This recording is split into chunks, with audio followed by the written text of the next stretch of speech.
you have more sympathy for the criminal than the victim, don't you? Senator, I worked on behalf of victims of crime zealously as a prosecutor. As a judge, I listened carefully to understand impact on victims, and I have always take that into account. Do you know Micah Smith? Michael Smith, Senator? Micah, M-I-C-H. I don't believe I know a Micah Smith, Senator, no. Okay. I bet the victims of Micah Smith remember Micah Smith. If you don't, Senator, there was a defendant I sentenced named Michael Smith. Mr. Smith molested a 4-year-old girl, didn't he? Senator, he was convicted after trial of unlawful sexual contact under Maine law. That's a nice way of putting it. That was the charge, Senator. Right. Mr. Smith molested a 9-year-old girl, didn't he?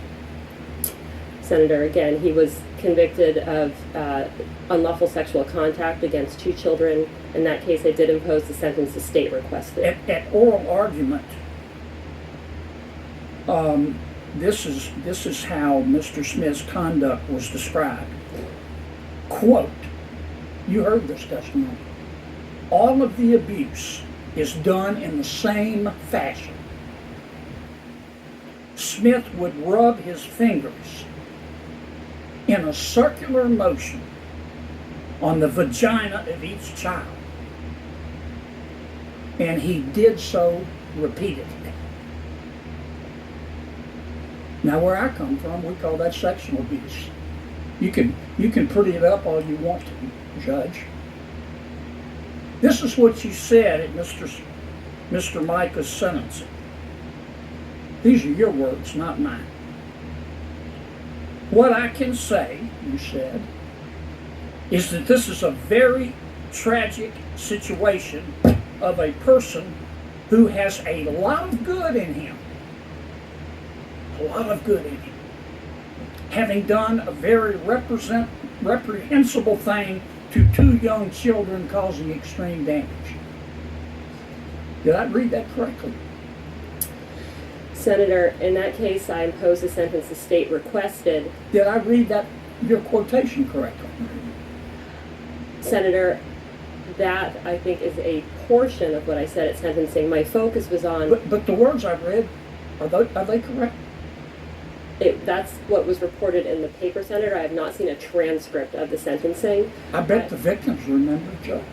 You might have forgotten, just like you forgot his name, but I bet the victims remember. And then you handed down a sentence. You gave Mr. Smith 12 years, but you suspended 6 of them, didn't you? Senator, that was at the recommendation of the state because but it was your ruling. Is that an accurate statement of your ruling? Senator, I accepted the state's recommendation that 6 years should be suspended so that Mr. Smith would be required to participate in sex offender treatment. I appreciate the lengthy explanation, but I think it's a pretty simple question. That was your sentence, right?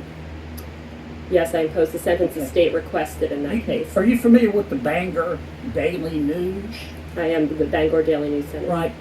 Right. Did you read the article they wrote, quote, light sentences send a message that domestic violence does not matter, end quote. You remember that article? I have read it, Senator. I believe it mischaracterizes a case that is... That was articles about you, wasn't it? My recollection, Senator, is that it described several different cases. The case that I worked on that was described there, the defendant in that case was acquitted by a jury of the most serious conduct, and that was not reflected in that article. And so the newspaper got it wrong. That was an op-ed that I believe misunderstood what happened, which is the jury acquitted the defendant of the most serious conduct that he was charged with. I was not the fact finder in that case, and so at sentencing I was bound by the jury's verdict. Let me ask you, I'm going to run out of time here. I wish I had more time for you, Ms. Campbell, but I've seen a lot of activist judges, and I'm not saying you're the most activist, But the list you're on, it sure doesn't take long to call the roll. Let me finish with this question. I'm going to end as I began, Judge Lipez. You have more sympathy for criminals than victims, don't you?